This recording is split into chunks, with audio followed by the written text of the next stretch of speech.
let's examine a very important subject over here as we talk about Abu Talib. So far we've seen how Abu Talib, the uncle of the Prophet, was with the Prophet since he was young. Let's not forget when the Prophet was young and he would take him to those trips to Syria, right? How he was very protective of the Prophet. And remember what Bahira told him, that he has enemies, and Abu Talib took him back immediately. So Abu Talib really raised the Messenger of God. He supported the Prophet sallallahu alaihi wasallam, in a way that no one did at that time. But historically, the faith of Abu Talib has become a sectarian issue. The followers of Ahlul Bayt believe that he was a believer. Not only was a believer, we have hadiths that he was actually a prophet. Yes, a local prophet who did not have a public message, but he was in the rank of prophets, or he was a prophet, or he was a successor to a prophet. So the followers of Ahlul Bayt are very clear that Abu Talib was of high rank and a very high faith, and he was a Muslim. However, you find many schools of thought, many Muslim books like Bukhari and others, they condemn Abu Talib and they accuse him of dying as a mushrik, as a pagan, and that he is burning in hell every day. We'll examine some of those hadiths. So this is actually a very important point.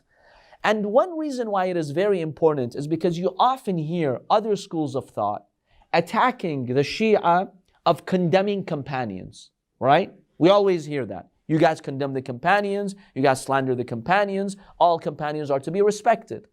Here you have the single most important companion of the Prophet, Sahabi, who lived with the Prophet in Mecca. Yet they curse him and they condemn him and they say he went to hell.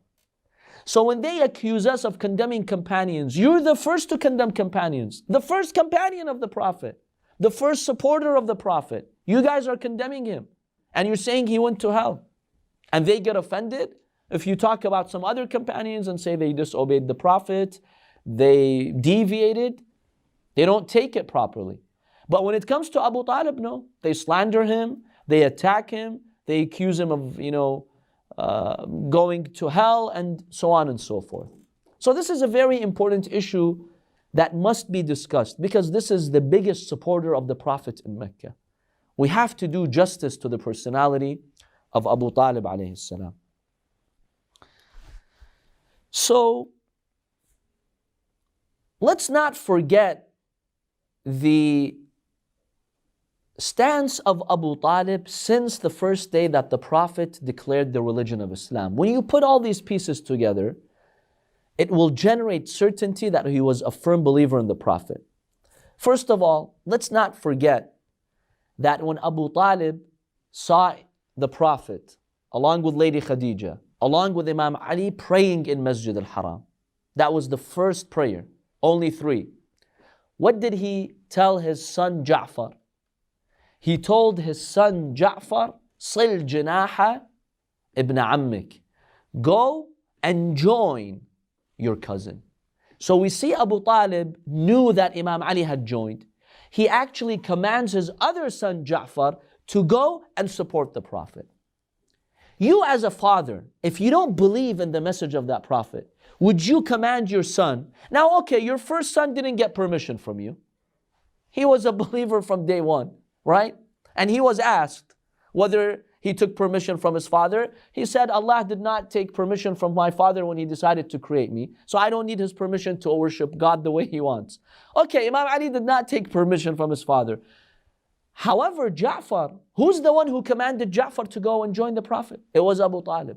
If you don't believe in the message of the Prophet, why are you sending your other son to join the Prophet? Number 2, when we say the Prophet being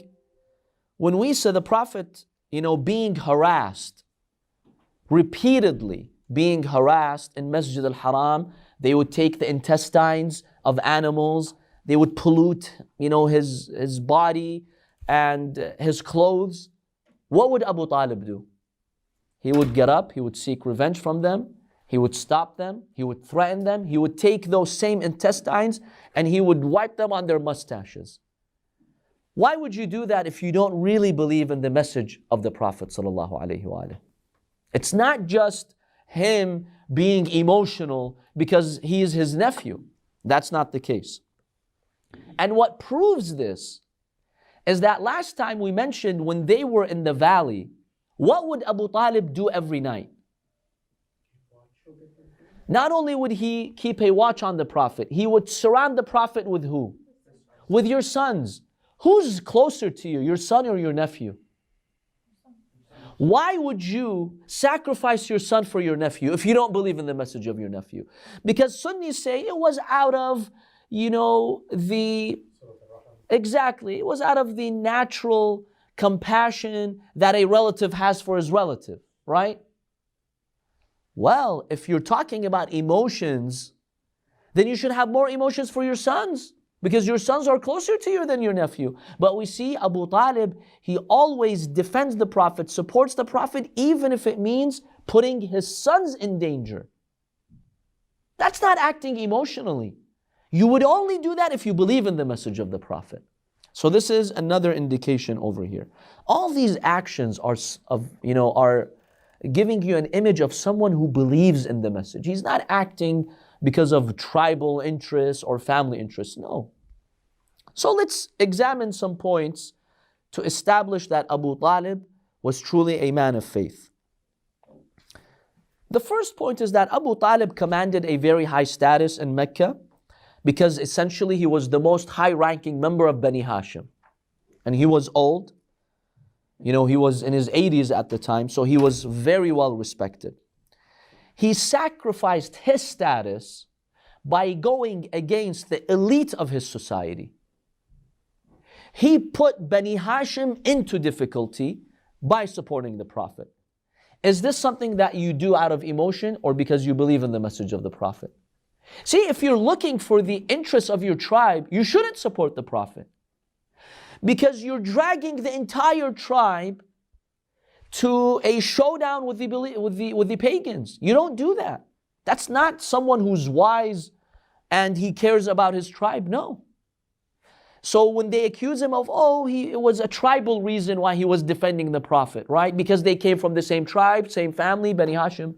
No, it's the exact opposite. If you care about your tribe, he should not have defended the Prophet. Because defending the Prophet meant the destruction of his tribe, the loss of their status, being boycotted for 3 years. Obviously, this demonstrates that he believed in the message of the Prophet. So, this is one point. By the way, when it comes to the,